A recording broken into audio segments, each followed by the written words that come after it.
असलेले आदरणीय CP sir, सर्व वरिष्ठ पोलीस अधिकारी, सर्व सन्माननीय अतिथीगण,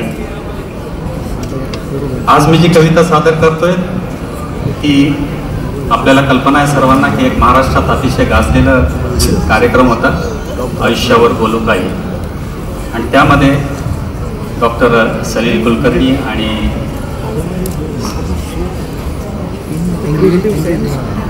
संदीप खरे यांचं एक अतिशय गाजलेलं गाणं होतं, नसतेस तू घरी तू जेव्हा. या गाण्यामध्ये या कार्यक्रमाकरता मी आणि माझी पत्नी दोघंही उपस्थित होतो. गाणं अतिशय सुंदर आहे, छान दिलेलं आहे, मनाला भेटणारं आहे, पण का कोणास ठाऊक त्यात एक करुण भाव आहे. ऐकल्यानंतर थोडंसं मनाला चटका देणारं वाटतं, थोडंसं उदास वाटतं. आणि माझ्या पत्नीने त्यावेळी अशी भावना व्यक्त केली होती, कदाचित हे गाणं असं नकारात्मक न असता जर सकारात्मकरित्या जर सादर केलं असतं तर किती छान झालं असतं. तिच्यासाठी मी हे गाणं लिहिलेलं आहे. आज माझी पत्नी सुद्धा इथं उपस्थित आहे. गाणं अवघड आहे, कृपया सांभाळून घ्या. आणि सादर करतो ती जी कविता होती, नसतेस घरी तू जेव्हा, मी सादर करतोय असतेस घरी तू जेव्हा. त्यातला प्रयत्न करून बघतोय, कृपया सांभाळून घ्या. थँक्यू.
सब